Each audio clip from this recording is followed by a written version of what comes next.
What's up, people? I'm Shaggy, the Opinionated Hippie, going to start a deep dive into Weather Report, one of the four bands that I think you can safely say belongs on the Mount Rushmore of jazz fusion. The two core members of this band, Wayne Shorter, Joe Zawinul, saxophone player, synthesizer, keyboardist, piano player, both played with Miles Davis on In a Silent Way. After that, they then formed this band. They are the core of Weather Report. You'd have a whole bunch of different musicians coming in and out over the course of the 8 albums I'm going to talk about today, the ones from the 70s. Airto was in there. Jaco Pastorius is on the last 3 albums. Just excellent musicians through and through. The Zappa connection is Chester Thompson is on one of the albums, and that is the Zappa connection. After he played with Zappa, he went to Weather Report. 8 albums. I would argue that the one I have at number 8 is probably most people's number 8 in the 70s. And I would argue that the other 7 can go anywhere. The friends I have who listen to Weather Report, I think we each have a different favorite Weather Report album. And I think each of those is defensible as arguably why you would say it's their best. But I do think I have one that might get some like, hey, how do you dare you rank that at this number? That'll come early in the list, obviously.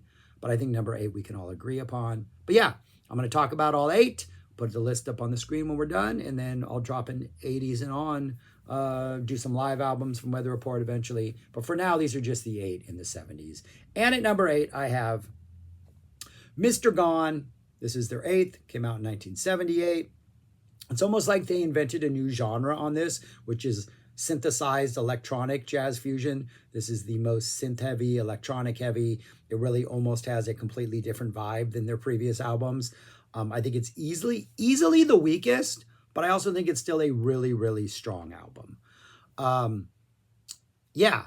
Really some strong songs on here. Young and Fine has a very straightforward, almost traditional jazz fusion vibe, but it's got this really nice bouncy energy. Shorter gets a chance to stretch out, doesn't get a chance to stretch out as often in the later years, it seems, as he did in the earlier years. It's got a really nice, like, great synth solo in here, just really good energy.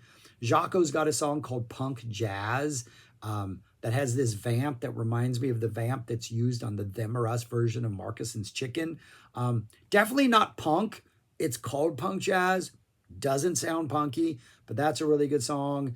A song called Pinocchio, which has this nice, really walking bass line, really, really frantic energy. There's maybe one of the most non-synthy things on here, which is pretty good. And then we end up with some calmer melodic balladry at the end. We got like a vocal and some actual English words being sung for the first time on a Weather Report album. It's very new wavy, very synthy, very does sound like the end of the 70s. It's a strong album. It just can't compare to the other 7, I would argue. But that would be my number 8, Mr. Gone, which means my number 7 is Heavy Weather. This is by far their biggest hit. It's got Birdland on it, which if they have a hit single, which I don't think this made any charts, but probably their most recognizable song is probably Birdland, which is a weird song when you just get down and listen to it. It's just got a lot of just weird, busy compositional elements going on throughout the entire thing. This is a fantastic album. I have a friend who this is his favorite Weather Report album.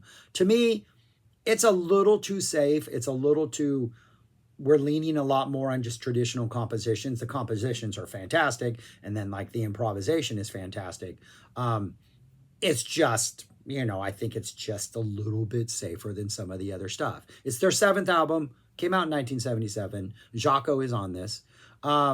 Birdland is the opening song. I think it's the most recognizable thing. This feels like a 70s jazz song, but it feels like a fantastic 70s jazz song. Almost feels like the theme to like a funky detective jazzy movie from like the late 70s. It could be the theme song to that. Really nice synth solo in here, some nice sax. Very busy composition. A lot of really good things on here. There's a song called Harlequin, which is this nice, slower kind of piano-driven piece.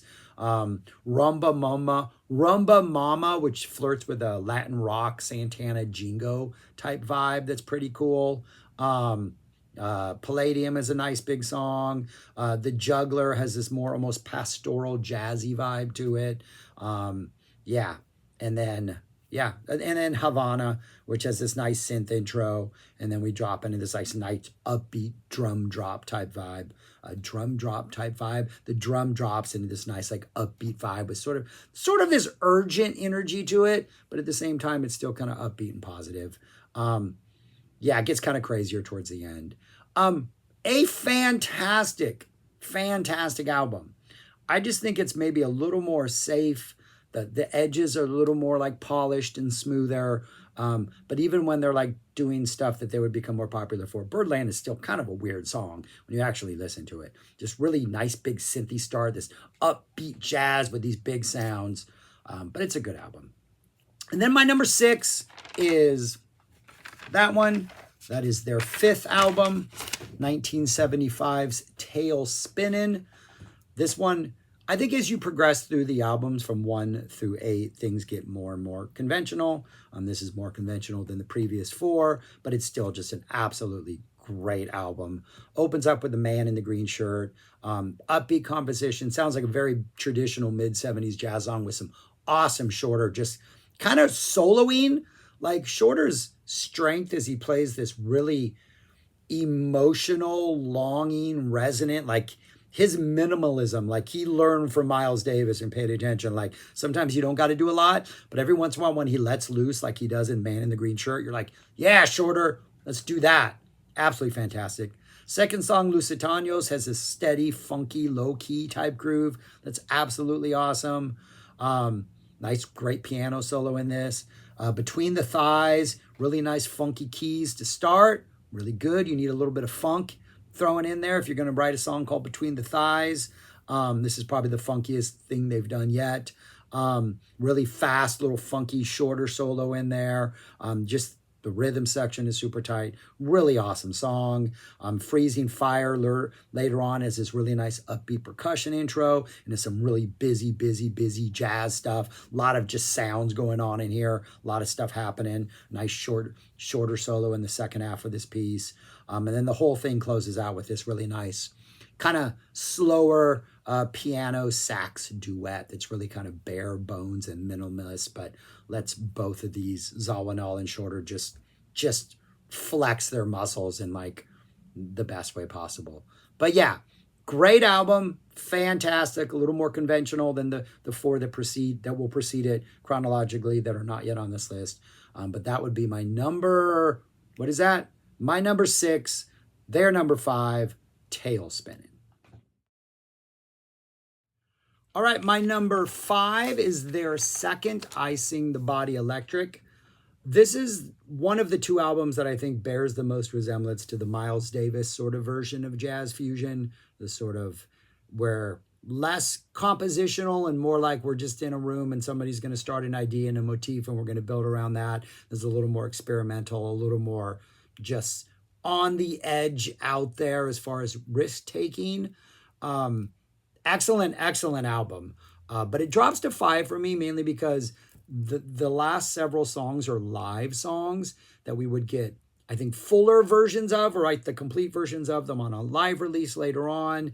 And so it just kind of, the energy is, it's all fantastic. Like I'm not complaining about the live stuff, but it's a lot more of this high energy, aggressive stuff and definitely feels a little out of sorts with the first half of the album and the more like in the studio type, let's build a track around some ideas type vibe. So I put it at 5, though it's still a fantastic album. Opens up with a song called Unknown Soldiers, which has this like really sort of eerie cymbal ridden emerging out of the jungle type vibe. Even though the Unknown Soldier here in the States is a Civil War monument, if I'm not mistaken, right? I think that's what it is. This definitely evokes Vietnam images for me just because contemporarily that was the war that we were currently involved in, since we here in the States are always at war somewhere. But there's martial drums come in to like just get that war vibe. There are bursts of like insanity that make it feel warlike, where you're like, all right, nothing's happening. Oh no, and now chaos is, and then we go back to nothing happening. Really kind of neat, haunting type song. There's just really cool. I was wrong about there being no guitar. The Moors has an acoustic guitar that opens up. Completely different vibe, but then about 2 minutes into it, we drop into this more like steady, hypnotic, low-key, sort of aggressive type jazz energy. The acoustic comes back for a brief moment at the end. Crystal is this really kind of slow, droning, kind of simple, low-key thing that sort of like kind of comes in with like waves of music kind of washing over you. Pretty sparse, static atmosphere for the majority of this thing. This almost feels like the music is the pressure that's needed to create a crystal, and it's just going to be slow and it's going to take its time. Second Sunday in August. Weird things apparently go on in the second Sunday in August, because this doesn't sound like a picnic. This sounds like just like things are a little bit weirder on this second Sunday. A little more impulsive, a little more chaotic, really high energy. Almost feels like we're stumbling over each other as we're like composing this piece. And then we get what I think is probably the highlight of this: Vertical Invader into TH, into Dr. Honoris's Casa. Dr. Honoris Causa. This is a live thing, a high energy percussion that starts off really, really active, this really raucous jam that's on here, some nice shorter piano action going on. It's kind of all over the place, but it's a super electric, hyper jazz jam. Drops into this really beautiful melodic passage about halfway through that kind of finishes us out. Song called Sorukuku. Starts patiently with like piano, little snippets of percussion, much calmer thing. But then but then there's still a lot going on, even though it's calmer. Yeah, it's pretty cool. Kind of aggressive burst throughout, even though it's a steadier song. And then we close out with Directions, which is like just this crazy, hectic jazz attack. That's probably, out of the first two albums, by far the fastest, more like aggressive thing that was dropped on the first two. Strong album.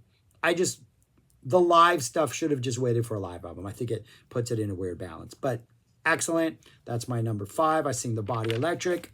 My number 4 is their 6th, Black Market. This is the one that Chester Thompson is on. Just a great album, like zero complaints. It definitely is more in their funkier, groove-oriented period. Chester Thompson's on drums, so he's going to bring that funk that he brings. Opens up with Black Market, super funky, low-key type thing. This feels like the beginning of it. You're approaching this Black Market, like an actual market, and there's a lot going on, and you get like bits of that, and then you immerse yourself in it, and things get more chaotic and louder as you're in it, and then at the end you kind of leave the market, and then for some reason there's explosions at the end. So I don't know, maybe the market exploded. Cannonball's the next song, smooth 70s jazz piece. Gibraltar is really cool. There's like ocean ship noises. This is this lonely sort of like out of the fog saxophone emerges that gives you this like off the coast of a continent in some like foggy seawater. But then we drop into like a cool, funky, upbeat vibe. Really a lot of good percussion in this one. Shorter, every time he plays, there's this mournful longing to what he's playing that works perfectly with the energy of the song. Elegant People, super chill, but elegant. The piano action is fantastic on this. This definitely has a grander, more elegant vibe, but it's still kind of busy, still kind of funky. Three Clowns. These must be some super sad clowns. These are not happy clowns. This is more of a dramatic piece. Barbary Coast, short little bass-driven funky jazz, a Jocko piece. Way too short, should have just been longer. And then probably the highlight of the album, the closing track, Harandu, which is just some slightly progressive, really upbeat, busy jazz. It's just absolute a beast of a track. This band is just hitting on all cylinders on this. This is a fantastic, fantastic album from start to finish. That'd be my number 4, Black Market. And then my number 3 is their third, Sweet Nighter. This is their first foray into more jammy, groove-oriented type energy, less of that sort of Miles Davis, just kind of, that fragmented compositional stuff that the first two albums are. Opens up with a song called Boogie Woogie Waltz, which just right off the bat, it's like the title lets you know.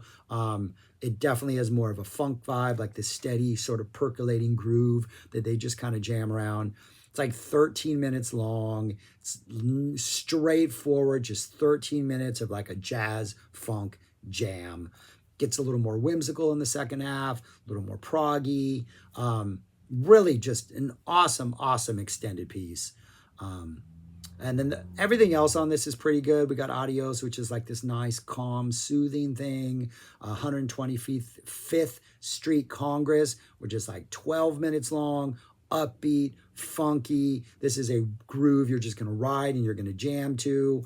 Kind of a little focused bass breakdown in the middle where the bass gets a little time to shine. Will is this woozy, almost psyche, mellow intro into this calm, but still kind of psyche jazz piece. Kind of flirts with like a Grateful Dead, Crazy Fingers kind of cascading type energy, like a little He's Gone type thing, but super low key. And then Nonstop Home to close out is just, sounds like it's one of those, like they were jamming in the studio and we drop in mid-jam and then just ride it out for the rest of it.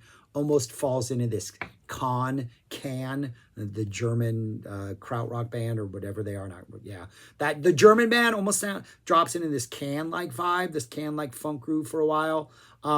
It's kind of funky. It's kind of psyche, definitely groove-oriented.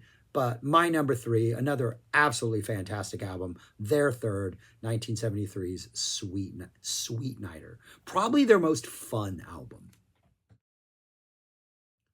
My number 2 is Mysterious Traveler. Their fourth came out in 1974.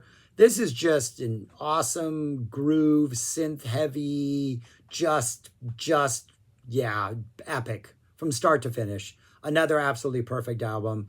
It's feels like they just went in the studio and jammed out a bunch of times and then took the best of those jams and just like released them.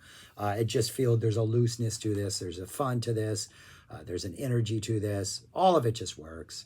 Opens up with like the 10.5-minute Nubian Sundance, which is just, I think we're coming in like mid-jam. It feels like one of those where like, oh yeah, things are already going on. Let's join them. We get some like vocalizing. You got a weird mix of like that early improv that they did, but over this really steady drum groove that just keeps that like same energy going throughout the entire thing. Just kind of feels like it's its own thing right here. Like they're just reinventing what you could do with jazz fusion. We're definitely getting more keyboards than we are Wayne Shorter, but when Wayne finally shows up, you're just like, very compelling stuff. Really good. But the synthesizer, a lot of synthesizer stuff going on. American Tango is next. Absolutely fantastic. This has almost a trippy Disney electrical Main Street while on psychedelics, jazzy vibe, upbeat, playful, but kind of weird. Cucumber Slumber, like 8.5 minutes with an absolutely great name. Lots of Shorter on this one, which is absolutely fantastic. He is grooving. He is in the pocket. Nice electric piano solo in the second half of this. The title track, a synthesized spaceship softly appears. The piano, the aliens emerge. The drums happen. We're playful. We're interacting with them. Things are good with this traveler. Feels like this is like we got this theme. Then we drop into some solos. Wayne is soaring above us like this flying being, just like carefully being there. It gets weird. It gets playful. It gets jagged. It's kind of fun.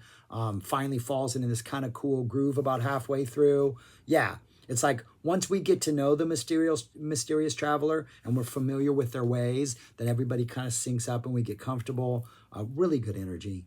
Yeah, and then the rest of this is absolutely fantastic. We get a nice little piano sax solo. We get a Scarlet Woman. Apparently the Scarlet Woman is very patient and low-key and haunting. But also a little bit weird. Some nice weird little proggy bursts throughout this. And we close out with the Jungle Book, which has this very like celebratory energy to it that's very good. I think there's some tabla in there. We're definitely flirting with a world music vibe here and introducing that into our music. Yeah, absolutely fantastic. Excellent albums from start to finish. Loose, free, they're jamming. Musicianship, as always, is absolutely fantastic. Another perfect album. That is my number 2, their fourth, Mysterious Traveler, which means my personal favorite Weather Report album is their debut, Weather Report, the self-titled, came out in 1971. And the thing I really, really like about this one, that I think it stands out from all of them, especially, and this is what makes the second one, I think, ultimately fall in my ranking, is there is a measure of restraint in here at all times. Like when I first got into Weather Report and when I first got into like the Miles Davis era of like, the In a Silent Way post era, I was always frustrated that there was never like this let loose shred moment. That's what I was always looking for when I first got, I was starting to get into Fish at the time. This was college, getting into Fish, getting into the Allman Brothers, getting into these jam bands who just shred. And it frustrated me that they didn't just shred on this album. And then over the years, this is the one I return to that's just like from start to finish, just every note is perfect. Every idea is perfect. The restraint, like Shorter's just playing, is so powerful and emotional. And he's definitely not as minimalist as like a Miles can be, but he definitely understands the importance of not playing at times. And I think that just lends such an impact to every single song on here.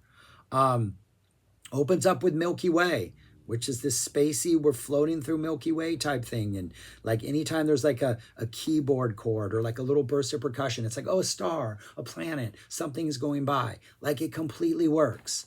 Umbrellas, we get some like drum, bass, little funky jazz type percolating energy, little nice explosive bass-led ending there.